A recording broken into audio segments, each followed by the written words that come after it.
So hey, what's up you guys, this is DarthZadyBun for ZHM Entertainment here with a special broadcast from my friends at Project Mayhem. Now today I'm having a look at a very special piece, and that of course is the Bishoujo Supergirl Returns figure by Kotobukiya. So this is a new release, it is a highly anticipated release, and yeah, so we're going to crack it open and we're going to have a look. So I received this figure by special delivery last night from Zaid, so thank you guys, thank you for coming all the way out to the mountains to deliver this piece to me. It is a phenomenal piece, as you can see. Bishoujo box here, slightly new artwork. There we go, Supergirl Returns. It is a window box, so you can see the figure, lots of artwork on the back, front and sides. Not too much going on over there at the top, but all in all, phenomenal artwork of here by Kotobukiya. So I have been waiting for this thing for the longest time, so let's crack it open and let's have a look at what we have.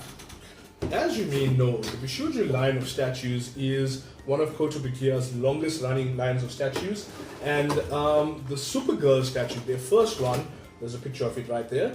The first one came out a couple of years back, and it is a pretty hot commodity, very difficult to get a hold of, and very expensive at that. Now Kotobukiya were smart enough to identify the gap in the market, and they have now released this new version of Supergirl. So let's have a look. Just trying to pop it open. As always, it has the usual Kotobukiya plastic wrapping all around. So let's just get that of this. At least you know the figure is quite secure in transit. And wow! Oh wow! This is amazing. This is a beautiful statue, my word. Okay, so I'm just gonna get off all the wrapping over here. Let's see. Okay, I'm being very unceremonious about it, and wow, there you have the figure out of packaging, and it looks simply phenomenal, simply amazing. I am going to just stare at it for about a couple of seconds or so. And we're back. So, as is always the case with reviews of this nature, we are going to be looking at the two essential items, of course being the aesthetics and the age factor. Now when we talk about aesthetics, what we refer to is the overall visual appeal of a piece. In other words, what is this piece going to do for your displays? So one thing that really impressed me about the statue here is the sculpting, right? So what I liked is that they have given deference to the female form. I'll explain. You see, it's very difficult to get a female sculpt that looks powerful and bold, as you would expect of something like Supergirl, but at the same time retains that demure femininity. You know, I mean, sometimes you see some statues where they're just like overly sculpted, overly detailed, and it loses the softness that one would expect of a female character. They've gone through painstaking detail to give her this very, I'm gonna say, strong, sensual, sexy, though not slutty look. Now just to clarify, I say this with the utmost respect there, and you know, like, I mean, there's no politically correct way I can think of saying it like at this point, but what they managed to do is the way they sculpted this figure, they were able to portray, or they were able to communicate a sense of strength, a sense of power, but at the same time a sense of sensuality, you know, sensuality and not overt sexiness. So in other words, this is a piece that a 20-something gentleman could keep in his display case, but at the same time it is something that you could get for your little daughter or your little son, then you can put it over there in their display case without it looking like, oh my god, what the hell did he buy, you know? That's a very fine line and very easy to cross over, but they managed to keep to that line very nicely. I see her as being bold and powerful, and I have to tell you, this is one of the best looking Bishoujo pieces I own, honestly.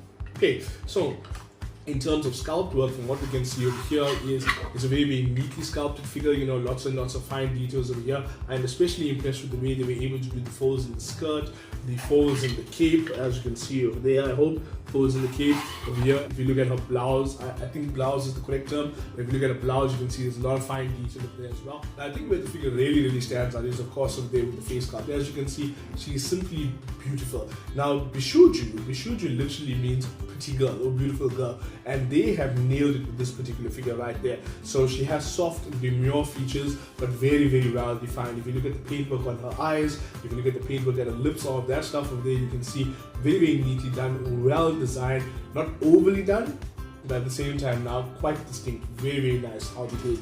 Now, while on the topic of paintwork, I want to bring to your attention the fact that when it comes to the subtle details, or the fine details, you'll notice that the detailing is very, very neatly done. No mess, no slop, no spills, and no bleeding. So that is something very, very nice. Though if you're being really, really honest, I have such high expectations of Kotobukiya. Generally, this does not surprise me in the least. So now the only included accessory with the figure is of course the non-removable base, right? So the statue comes affixed to the base. It is the S shield. So yeah, that's pretty cool. So that's the only included accessory. The cape does not come out, and the statue is in one piece. Yeah, I can see there are no pieces that come out of it. So this is the statue as you get it. So aesthetically, on point, can't go wrong with here. So with that being said, let's turn our attention to the age factor.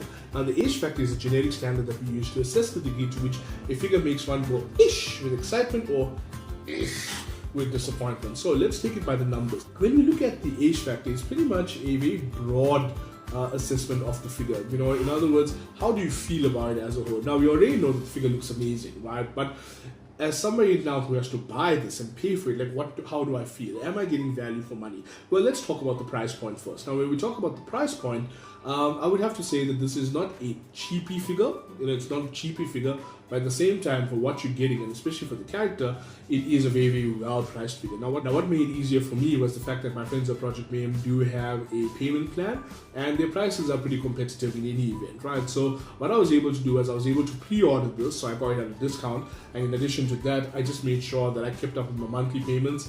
And I can't remember how much it was, but it was pretty cheap. I distinctly recall thinking that, you know what, that's cheap. Now, when you look at the build quality, you know, it's a fairly solid figure. It's quite strong. I don't have too many concerns with, you know, any breakages or anything like that. There is this one small strand of hair over there. You know, I imagine that if you drop this figure over like that, don't do it. You know, you might have that break off over there, but on the whole, you know, I mean, these figures are pretty hardy figures as well, so I don't see too much of a problem with that. So in terms of scale, the figure is a 1:7 scale figure, so that puts it at maybe between 18 and 21 centimeters, somewhere around there, right? So on the whole, I'm pretty happy with this figure. You know, no major complaints to note. I have no reservations with recommending it, and it elicits a resounding ish. I suggest you go out and get it. Ciao. We have a single piece. Yeah.